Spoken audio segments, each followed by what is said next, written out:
If you're a follower of our videos, well, firstly, thank you.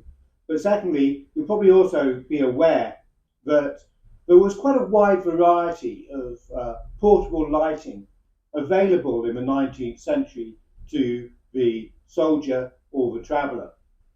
We've done videos before on Bright and Bun portable candlesticks. This is a little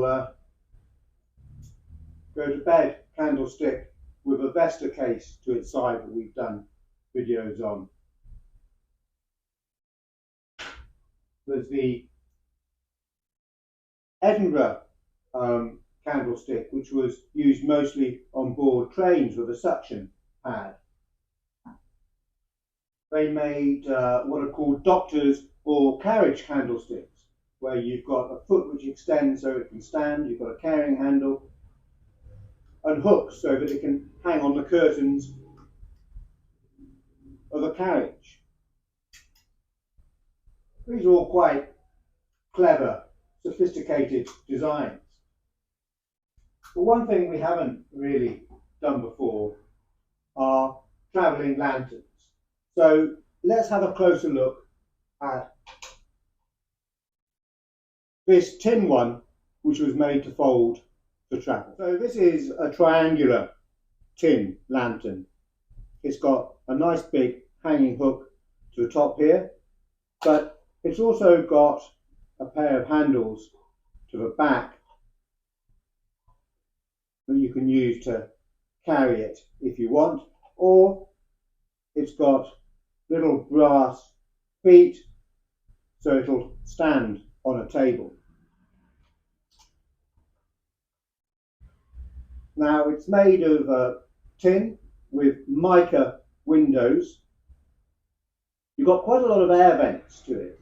You've got a series of holes along the top and bottom of each side, including the back.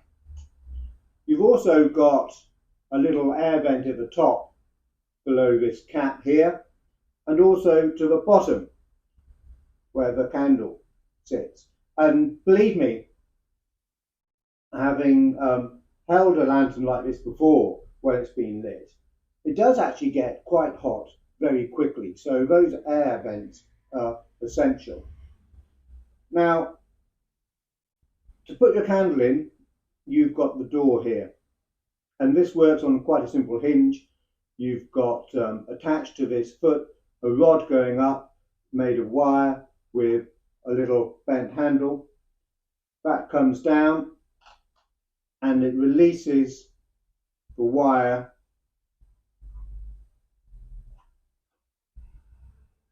from this folded over round tubing to the other side. And inside, you've got, inside this little well here, you've got a little spike that you can put a candle on to use, and that will hold it in place. So how does it pack down for travel? Well, first of all, you've got to undo the door. With that undone, we'll just slide that foot back up so it's out of the way. And you'll see here we've got a brass catch to the top and the bottom.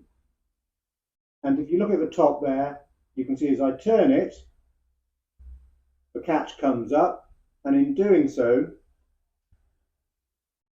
these catches line up with a cutout to the sides so they can pull out.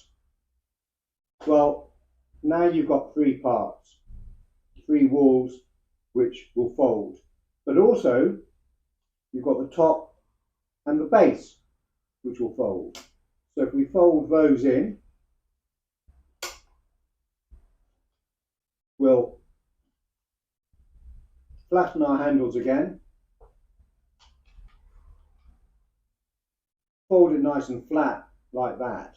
Now it's still got a bit of a spring in it, as you'd expect, but at the top of the handle you've got this square clip, and that just fits over, pushes that over like that, and it holds the three parts together. So very quickly and easily we're flat packed, and this is going to be much easier to pack. Now originally it probably would have had a case, maybe a leather case or a canvas case, just to protect it a little bit. Certainly you'd want to protect the mica, which can be quite fragile. Put it in your case and away you go. And set it up, well again it's very easy. So we'll undo this cap down here. So we've got catch, unfold our three walls, lift up our base and our top,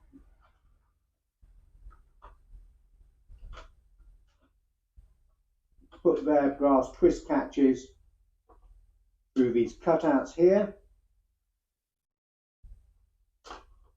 twist them,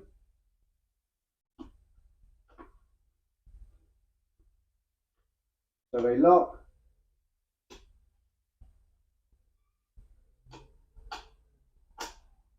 close our door, and away we go. We've got a lantern again.